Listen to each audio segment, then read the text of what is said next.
आज पूज्य बापू का जन्मदिन है और अपने देश के पूर्व प्रधानमंत्री लाल बहादुर शास्त्री का भी जन्मदिन है। मैं पहले उन दोनों के प्रति अपनी 4 पंक्तियां उनके सम्मान में कहना चाहता हूं। बापू जी के बारे में कि जन्म दिवस पर कोटि नमन, हर सांस तुम्हें अर्पण हो बापू, सदा तुम्हारी कृति शेष है, इस युग का दर्पण हो बापू। आज़ादी के आप पुरोधा, भारत की पहचान हो बापू, नाम तुम्हारा सदा अमर है, सूरज के संतान हो बापू। और आदरणीय शास्त्री जी के बारे में कहना चाहूँगा कि उनके ही दृढ़ अनुशासन से वह पाक हिंद से आ रहा था। उनके ही दृढ़ अनुशासन से वह पाक हिंद से हारा था। जय जवान और जय किसान उनका ही तो नारा था। सच यही है कि ऐसे युग पुरुषों के ही त्याग, तपस्या और बलिदान से हमें आजाद भारत मिला और एक ऐसा भारत जिसमें सबको रहने की समानता, बोलने की समानता, काम करने की समानता,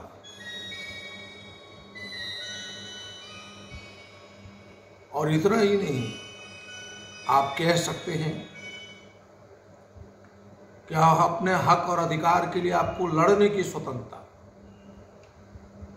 अपने विचारों को प्रकट करने की स्वतंत्रता, सभी धर्मों और उपासनाओं में विश्वास रखने वाले को उसके अनुसार चलने की स्वतंत्रता। और यह देश आजादी के बाद सफल नेतृत्व में हमें लगता है कि विकास के रास्ते पर चल पड़ा और कई विकास की लंबी रेखाएं खींची गई।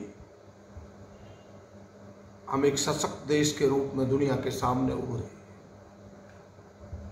लेकिन बड़े भारी मन से कहना पड़ता है कि जो बापू का सपना था, जो बापू के सपनों का वह देश था, कहीं न कहीं आज वह रास्ता भटक गया है। आज सत्ता पर बैठे हुए लोग, जो सत्ता पर बैठे हुए लोग हैं, उन्होंने इस देश को विकास के रास्ते से भटका दिया है। क्या था आजादी के पहले? आजादी के पहले यही था कि यह देश एक विदेशी कंपनी, ईस्ट इंडिया के कंपनी के हाथों गुलाम हुआ, अंग्रेजी हुकूमत के हाथों गुलाम हुआ, और उनके हाथों से निकालने के लिए हमने लंबा संघर्ष किया, हमारे पुरखों ने लंबा संघर्ष किया, और आज कहीं न कहीं फिर से एक बार हम उसी जाल में फंसते जा रहे हैं। मोड वही है। आप देखें, जरा गौर करें, पहले विदेशी कंपनियां थी, आज देशी कंपनियां अपने मुट्ठी में इस देश की अर्थव्यवस्था को गुलाम करना चाहती है। इतना ही नहीं, अपने इशारों पर, अपने हितों में कानून बनाती है। सरकार में बैठे हुए लोग उनके इशारे पर कानून बनाते हैं, और इसी का परिणाम है आज यह जो 3 कृषि बिल आज देश के सामने लाया गया है, इन कंपनियों के इशारों पर ही है। आप जरा गौर करें कि पूरी दुनिया की अर्थव्यवस्था चरमरा गई, भारत भी उससे अछूता नहीं रहा। भारत की भी अर्थव्यवस्था चरमराई, लेकिन जरा इन कंपनियों की अर्थव्यवस्था पर गौर करें, उनके ढांचे पर आप गौर करें, उनकी व्यवस्थाएं नहीं चरमराई, उनके आय, उनके लाभांश कम नहीं हुए, सैकड़ों गुना ज्यादा हो गया। कौन सा मंत्र डाला उन्होंने, कौन सी जादू चले? वो कोई जादू और मंत्र और जादू टोना नहीं था। उन्होंने अपने हितों में सरकार का उपयोग किया, सरकार से कानून बनवाया, अपने इशारों पर अपने हितों की रक्षा करने के लिए, जिस कारण से उनकी आय, उनके लाभांश 100 गुना से भी ज्यादा हो गया। जरा याद कीजिए पूर्ववर्ती सरकारों को। इस सरकारों के पहले सरकारें होती थी देश के लिए, देश के हितों के लिए, देशवासियों के लिए। यह सरकार कंपनियों के लिए बन गई। आप इतिहास के पन्नों को पलटे तो 19 जुलाई 1969 श्रीमती गांधी हुआ करती थी इस देश के प्रधानमंत्री। रातों रात एक अध्यादेश आया और इस देश के 14 निजी बैंकों को राष्ट्रीयकृत बैंक घोषित कर दिया गया। वह अध्यादेश इस देश के लिए था, इस देशवासियों के लिए था। फिर 1971 जो निजी कोयले के 244 खादान थे, उन खादानों को भी एक अध्यादेश के माध्यम से रातों रात राष्ट्रीयकृत कर दिया गया और उसका नाम भारत राष्ट्रीय कोकिंग कोल कंपनी रखा गया, जिसके स्थापना की गई। उस समय अध्यादेश आया था देश के लिए, और आज देश की सरकार आमदा है कि चीजों को निजी हाथों में देने के लिए, निजी कंपनियों को देने के लिए, 3-4 कंपनियों को देने के लिए। जो भारतीय रेल कल तक कहा जाता था, अब अडानी और अंबानी रेल कहलाएगा। जो कल तक सुभाष चंद्र बोस के नाम से हवाई अड्डे का नाम हुआ करता था, हमें गर्व होता था उन नामों को पढ़ करके, भगवान बिरसा मुंडा के नाम हुआ करता था, अब अडानी और अंबानी के दादा दादियों के नाम आप पढ़ेंगे, उनके हवाई अड्डे हो जाएंगे। यानी ये आप इन चीजों को यदि गौर करें तो आपको लगेगा कि पहले की सरकारें जो चलती थी वो देश के लिए चलता था। उनके अध्यादेश आते थे देशवासियों के लिए, अब अध्यादेश आ रहे हैं कंपनियों के लिए। और इतना ही नहीं, आप अगर थोड़ा गौर करें कि पूरा देश इस वर्ष पूरी तरह से, पूरी दुनिया आप कह सकते हैं, कोविड से जूझता रहा, कोरोना महामारी में त्राहिमाम करता रहा। और ऐसे समय में सरकार ने उन उलझनों का फायदा उठा करके रातों रात 10 जून 2020 को यह 3 कृषि बिल का अध्यादेश ले आया, तीनों कानून का अध्यादेश। किसानों की अनदेखी करके, देश की अनदेखी करके, हमारे हितों की अनदेखी करके, और उसे जबरदस्ती पास भी करा दिया, बिना बहस किए, बिना सोचे समझे। और दलील दे रही है सरकार कि यह किसानों के हित में है। इनकी मंशा तो आज से 2014 में ही जग जाहिर हो चुका था कि जब देश की सत्ता पर